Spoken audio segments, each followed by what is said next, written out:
let's talk a little bit about free agency. I did a post about this a couple days ago, finally getting around to making a video about it. Moral of the story here is I think we should all get a little bit okay with not going after Tee Higgins. Don't get me wrong. I would love to get T. I just, looking at the cap and what we'd actually have to do, it seems difficult. Now, obviously, we have the space to sign him. That's not the concern. The bigger concern is how much we have to do with our roster.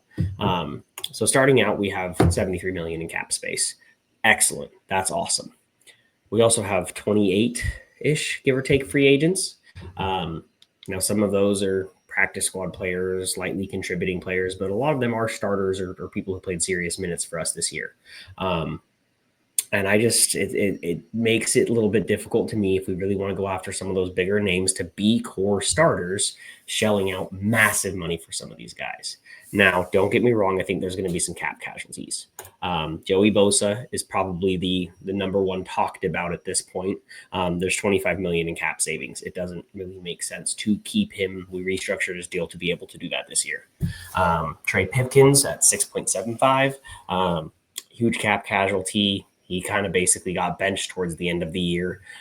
Whether that was actually injury related or not, I don't know. But he's definitely not a top 32 ranked guard in the league. I don't think he's top 64. Honestly, I'd have to check grades and such like that. But we need to upgrade. We absolutely need to fix the interior of our offensive line. And he's clearly not doing it. And with $6.75 million on the table, you got to let him go.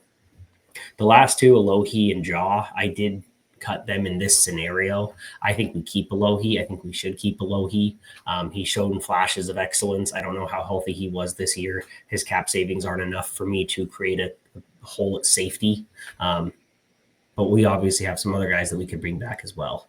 And then Jaw Taylor. I think Jaw Taylor's just, his performance wasn't there. It just wasn't good enough this year. We haven't seen the growth that we would like to see out of him, and I just can't justify him being a starter. I wouldn't be surprised if we kept him as depth, and at $1.1 million a year, I mean, in cap savings, it's not really a whole lot worth cutting him. So let's say we make all those cuts. We're now looking at $110 million in cap space. Now, there's some other things that we could do. We could do some extensions. We could extend a couple guys out there, specifically Slater and possibly Derwin. Slater's going to get extended. I don't know how we're going to structure it, how much cap savings we're going to have from that. Extensions are kind of hard for me to project. I don't know why that math doesn't really work in my head. And then Derwin, we could absolutely shave some money off by extending him. I wouldn't be surprised if we do that either. But given his resurgence this year, I also wouldn't be surprised if we let it ride a year. It just kind of depends on what front office wants to do, but wouldn't be surprised at all if both those guys get extended before we get even close to the to training camp. So, like I said, at $110 million in cap space, biggest thing will be, does Khalil Mack retire? I sure hope he doesn't. I think he would prefer to stay a Charger. I would be surprised if he wants to not retire and decides to go to a different team, uproot his family for one more year. I'd be astonished if he has more than one more year. So would love to bring back Mack. Bring him back at around $18 million a year.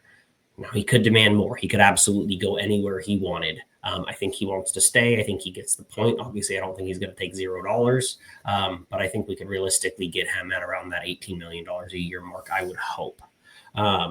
If we don't get him, I do think we need to heavily invest in the edge position. I don't really think we're going to be in a position to get a top-tier edge rusher, a day one top-tier edge rusher. There are some guys, but I think we're going to be kind of strapped in the draft to peek into certain scenarios. And even then, edge rushers just don't hit the ground running day one more often than not. But if we were to go after one of those edges because Mack retires, I like Azeez Ojulari or Tryon Chayinka. They're probably not going to be $18 million a year. They're going to be more expensive, especially Ojulari. I believe he's like 24. He's young. I think he's probably like 26, but still, you get the point. But anyway, let's say we've signed an edge, and for this case, let's go ahead and say it was Khalil Mack. Next most important free agent for me is going to be Poona Ford. I think that we absolutely need to shore up that defensive tackle position. If we let everybody walk between Tart, Ford, and Fox, I just think that we're going to absolutely be starving ourselves at the defensive tackle position, somewhere that we're not incredibly strong or incredibly deep at right now. Now, obviously, our boy from the 4th round last year, I would love to see him develop and actually be able to play some minutes, but you can't count on that, not after him basically not playing all year this year. And my third most important free agent, don't laugh at me, is Taylor Heineke. We traded for him. The going rate, I think Tyrod Taylor and Mariota are both right around that $6 million a year range. I think Taylor Heineke's probably getting a job in the same ballpark. Good for him, make your money, but I think we absolutely need to retain him. Now, a few other guys that I think will likely stay at reasonable prices. I will say I'm not an expert at predicting contracts. I could be way off on some of these. Tart, I think at $6 million a year sounds about right. I think that's about where Morgan Fox was. Poona Ford at $10 million might be high as well. I don't know what the demand for him is going to be, but he balled out this year, so I wouldn't be surprised if he demands a decent contract out there. Less than that, cool, love it. Elijah Molden, $3 to $5 million per year. Hard to say because he kind of resurged his career here at the Chargers, and then the injury, so it's kind of hard. He might go on a prove-it deal. I'm not sure what his plan would be, but I love the way Molden played this year, and I'd love to bring him back. Stone Smart is another one. I just think we need an extra spot at the tight end position. I don't think we bring back. I mean, if we're between Smart and Fisk, it's really a coin toss for me. I don't care which one we decide to keep, but I think Smart would probably be the choice. And then Simi Fehoko. I think he's a glue guy. I think he's a really good rotational wide receiver. He played well when he was out there. He's not going to demand a huge contract. I think it's probably going to be like a 2-year deal with a lower money. Something around $1.5 million cap hit would be cool. If it's a little more than that, no big deal. It doesn't hurt my feelings. So that puts us right around $65 million in cap space. That's everything I just gave you added up, puts us now down from about 110 to 65 million. Like I said, a lot of guys to bring back. And that was only like, 10, 12 guys out of the 28 free agents that we have. So now we're hitting free agency. Now we're really looking at what money we have to spend out there. And I think that starts with center. Center to me is the most important position to shore up in free agency. Now, before I get down the road here, I want to make it very clear. My opinion is that fixing the offensive line in free agency is the better choice. Offensive linemen transfer well. It's far less common that you have an offensive lineman get traded between teams or hit free agency and fall off a cliff. Wide receivers, offensive players in general, corners, based off of scheme, it changes so much. And so you could think that someone's going to play excellently in this role, and then they go out and they play terribly. I mean, look at every person to ever leave the Patriots besides Matthew Judon. They just scheme changes, and the way that you're utilized changes. And you can cover up certain blemishes with scheme, and it makes it harder to judge those positions. Offensive linemen, their job is to block the guy in front of them. So if we're going to go there and spend money, I'd rather have a surefire option. Maybe I'm scarred from JC Jackson. Probably. We'll get to that in a second. But I just think that shoring up those two critical offensive line positions is more important than anything else. So 2 guys I really like at center, three guys, Kelly or Corbett. I'd be fine with any of the 3. You're probably in that 14 million range. Could be a little high, could be a little low. I'm not exactly sure. Dahlman is young. I wouldn't be surprised if he has a huge contract out there. But I think somewhere in that range makes a whole lot of sense to me. At guard, I like going after not Trey Smith. I can't justify 22 million for a guard. I think you can get Risner or Jenkins for 16 million. I'm okay with that. Obviously shelling out money at the guard position, but offensive line coming out of college has been very spotty lately. You don't have surefire prospects. Even the guard positions that we thought were surefire prospects at some of these guys struggle early on. And so get a proven guy, shore up that position. You've now got vets everywhere along the offensive line. Your left guard position is your weak spot with Zion. Everything else is stud level talent. Top 20 in the league, at least at all, across the entire offensive line. You've got bookend tackles, probably 2 top 12 tackles. One of them is top 5. The other ones, it was a rookie this year and has tons of room to grow. I just shore up that offensive line. Now, here's the funny part. I want to spend money on a corner. And the reason I want to spend money on a corner has everything to do with, I think Christian Fulton should go. And Cam Hart's injuries this year, 2-3 concussions, depending on what they classified that hit in the playoffs as. It just makes me nervous. Obviously, we had 2 studs in the 5th round, but if we can't count on one of them to stay healthy, we just need more strength at that position. Got absolutely bullied in the playoffs by Nico. Nico Collins just absolutely pushed us around. So we need to get a little bit stronger at that position, and I think we need to shore that up in free agency. 18 million is what the cost of a corner is these days if you want someone decent. Now, I don't think we need to go, and we might not even be able to get these guys for 18 million.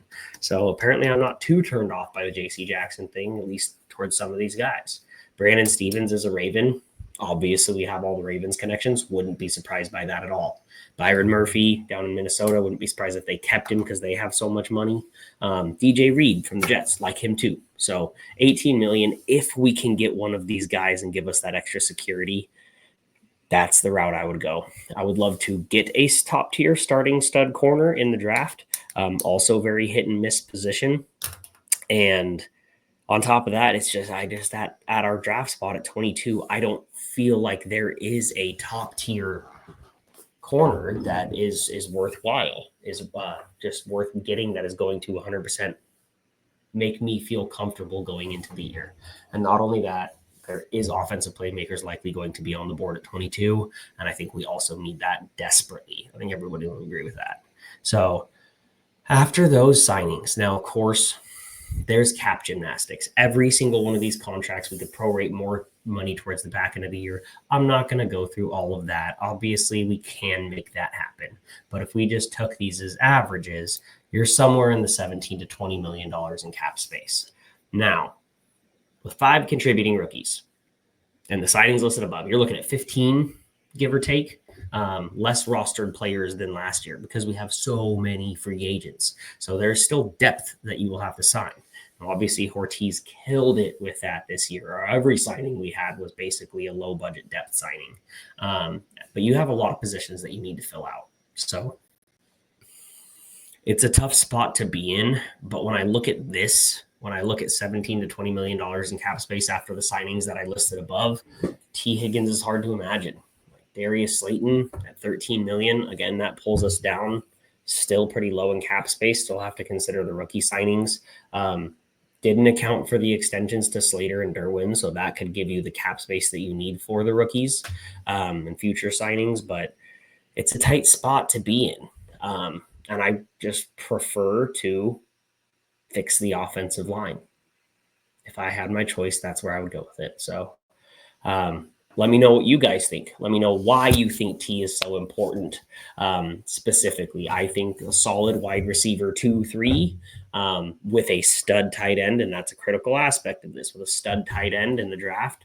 Are you gambling on Loveland and Warren, one of those two being there? Absolutely. If not, can you get Fannin in the second? Who knows? He's probably going to explode at the combine. Will Fannin be a day one contributor? Who knows? So yes, you are taking a gamble. But I think that personally, shoring up the offensive skill positions in the draft makes the most sense. We still have to re-sign JK if we want to keep him, or another running back to fill out the stable plus draft one. Like, there is a lot of holes on this roster that will need to be filled, specifically on the depth side of things. But this is kind of addressing those starter positions, getting everything locked in there, and then just seeing where it goes, I suppose. Yeah.